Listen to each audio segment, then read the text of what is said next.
Redes sociais: Instagram, Facebook, Twitter, Snapchat, TikTok, Quai, Twitch e até mesmo o YouTube. Esses aplicativos moldaram o mundo que a gente conhece hoje. Compartilhar sua vida pessoal, festas, conquistas, viagens, reclamações é algo rotineiro e até que bem natural hoje em dia. E isso traz consigo alguns efeitos negativos. Quem nunca ficou triste quando postou uma foto e ela não foi tão bem nas curtidas, pelo menos uma única vez? A fixação pelos números e a ambição pelo sucesso e fama a todo custo às vezes coloca as pessoas em situações, eu diria que humilhantes. Vale tudo para viralizar. E quando essa força de vontade se soma a um público que gosta de ver a desgraça alheia e dá o incentivo necessário, as consequências são catastróficas.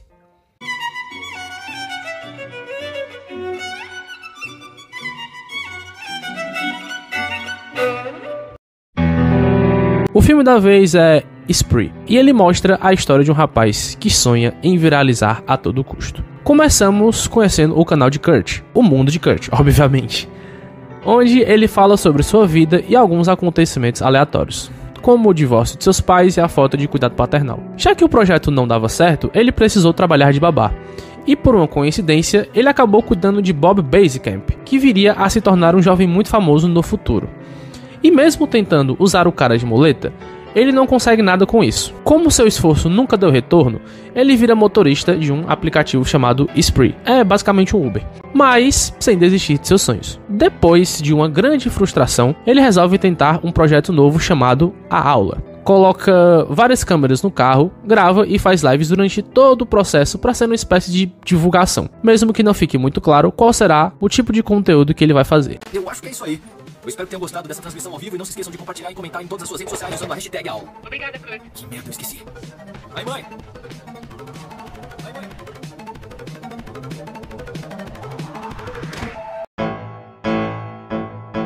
O grande dia finalmente chega, e ele começa a fazer as corridas, e dá um aviso de possíveis gatinhos, o que é meio estranho, porque ele só estava dirigindo. Seu primeiro passageiro chega, o nome dele é Frederick. Kurt começa a puxar papo e descobre que o cara era simplesmente um supremacista branco. Ele pede pro cara parar com aquela palhaçada toda porque o Bob tinha prometido divulgação caso a ideia funcionasse. Mas um discurso racista não ia gerar muito, né? O Kurt começa a furar preferencial e dirigir em alta velocidade pra assustar o passageiro. Frederick simpatiza com ele, e aí quando ele toma água, começa a passar mal, porque a água estava batizada. E o que aconteceu com ele? Comes e bebes, né? Os poucos espectadores não acreditam no que está acontecendo, porém isso dá mais motivação. A próxima passageira entra em seguida, uma corretora de imóveis chamada Andrea. Ela não dá muita atenção por estar no telefone resolvendo algumas coisas. Não demora muito até ela beber a água. A cena corta com ela caída dentro do carro. O pai do Kurt liga umas 3 vezes, só que ele tá preocupado com um cara aleatório passando perto de onde eles estão. Ele consegue despistar na boa e depois manda umas mensagens no celular da vítima.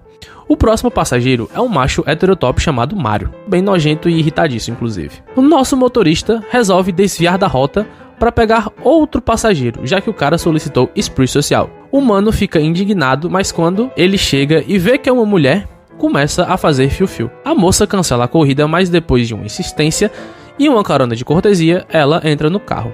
Não demora muito e o Mario começa a dar em cima da menina. Só que ela corta papo. Até que, em determinado momento, ele percebe que ela é uma comediante famosa chamada Jessie Adams, que faz o show Todos os Olhos em Mim. O chatão começa a fazer uma story dizendo que tá com ela e o Kurt fica pedindo dica e divulgação. E também pede pra ela seguir de volta. Uma situação que num panorama geral é bem desconfortável. Jessie faz uma story relatando toda a situação e sai do carro com uma água benzida. Kurt alerta pra ela não levar. Depois de receber um xingamento, ela dá um banho no rapaz e joga o resto da água fora. O motorista muda o trajeto, dizendo que conhece um atalho. O cara começa a passar mal e sai do carro, quase expulso pra mijar. Jessie tinha dito em seu story que passar com o carro por cima daquele homem não era má ideia. E bom, outra pessoa também achou que não seria. E o mais legal é que essa cena ela é toda ao som da música do Gummy Bear, no caso original. Kurt começa a delirar sobre como ele e Jessie são grandes e vai abastecer o carro. E é aqui que ele tem noção de que tá tudo um grande flop. Só o Bob que estava vendo, e a transmissão não passou de 9 pessoas. Uma viatura chega para encher o tanque, e sua decepção se misturou com o desespero de esconder as manchas no carro. Bob mostra um vídeo de ajuda fake do sem-teto e critica a live porque na cabeça dele tudo era armado. Corta pro Kurt transportando 3 jovens de um modo alucinante. Eles ficam meio bad e um pouco com medo, mas né? Uhul, aventura! Um deles acha uma espécie de furadeira dentro do carro e o Kurt coloca no banco da frente, perto de uma das meninas que estava lá. Ele diz que conhece um lugar lindo e muito bom para gravar conteúdo. Eles se mandam pra lá e começam a fazer uma live no teto solar do carro. Eba, uhul, aventura, é isso aí, vida! O motorista tenta bater a cabeça deles em uma espécie de portão, porém eles se abaixam. Agora ele fecha um pouco o teto para prendê-los. Ele quebra um portão e um boneco de cachorro, um cachorro, tenta entrar pela janela, mas não consegue. Porém, surgem mais 2 e atacam os que estão presos no teto solar. E a que ficou dentro do carro, bom, vocês lembram da furadeira? Pois é. Ele vai lavar o carro e descobre que continua flopado. Bob fala pra ele olhar o conteúdo da Jessie. Ela tinha talento. O Kurt não. Segundo palavras do Bob. Kurt dirige pra algum lugar enquanto assiste a live da Jessie. Até que ele para em uma casa e bate na porta. No mesmo momento, alguém chega na porta da Jessie. Sua carruagem tá à espera. O que você tá fazendo aqui? Ele foi atrás do Bob pra conversar. O cara fica com raiva porque tá sendo transmitido contra a própria vontade. Eles começam uma discussão, já que o Bob não queria fazer parte daquilo de jeito nenhum. Até que do nada ele abre uma live e começa a detonar a reputação do Kurt, dizendo que não devia nada pra ele só porque em algum momento o Kurt tinha sido babá. Depois de contar o seu plano de invadir a casa da Jessie, ele põe o Bob pra jogar no Vasco. Se alguém quiser saber o que aconteceu com a Jessie, ela foi de carona pro seu especial. Agora ele consegue um pouco de atenção, já que os seguidores do seu amigo, entre aspas, pensam que tudo foi armado. Ele foi direto pro show da Jessie, mas seu pai manda uma mensagem chamando para o show de uma DJ coreana. Importante lembrar que ele saiu da casa com uma arma. Os espectadores acham uma boa. Ele vai buscar seu pai, passam pela polícia, tem uma DR e chegam num clube de strip bem insalubre. A DJ Uno já estava lá, e eles vão lá falar com ela, pedir divulgação e coisa do tipo. Ela se recusa, e o Kurt resolve ir embora. E dentro do carro, a DJ pede para eles irem num food truck famoso, para ela tirar umas fotos e tal. E aí eles vão, e aí ela diz para ele fazer um pedido lá, porque a rainha não podia pegar fila. E aqui, uma leve crítica e talvez o motivo para você ver esse filme legendado. A dublagem dela é um bagulho, assim, extremamente caricato. Irrita. De verdade. É um negócio que irrita. Ele começa a conversar sobre ser streamer e que tá fazendo live ali e tal. Mas a conversa fica bem estranha depois que ele começa a falar que grava filmes adultos. E em paralelo, a Uno começa a mostrar a arma em live e guarda ela na bolsa. E, infelizmente, ela dá o azar de beber a água amaldiçoada. E acaba desmaiando. Uns policiais param e vão checar o carro dele.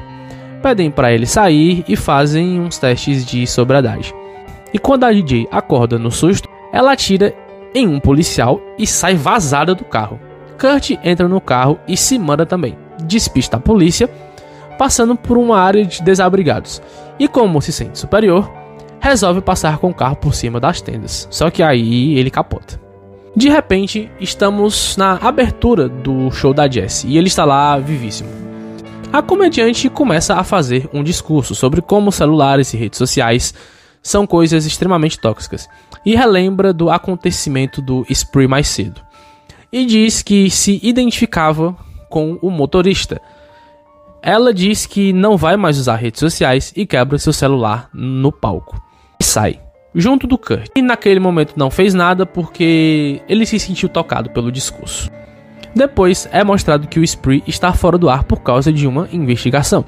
Ele pede um carro de outro aplicativo e conversa um pouco com o senhor que estava no lugar errado, na hora errada. A Jessie despista o cara chato que estava com ela e se manda num carro de outro aplicativo.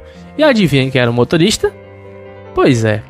Ele começa um discurso de como o show foi inspirador e que eles deviam trabalhar juntos e pipipipopopó.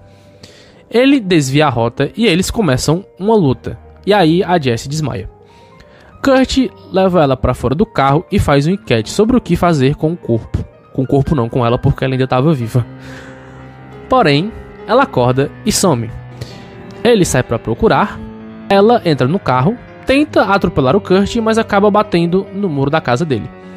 Eles têm outra mini luta e ela acaba por machucar o nosso motorista.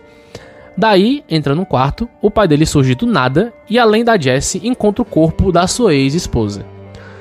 E é morto pelo próprio filho.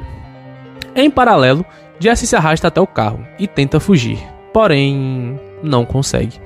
Daí, ela joga o carro com tudo em cima do Kurt. Alguém diz para ela checar se ele tá vivo. Como ele ainda estava, ela resolveu terminar o serviço.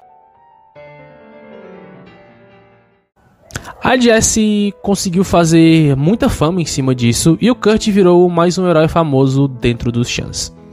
E falar pra vocês aqui que esse filme é muito melhor do que o que eu esperava.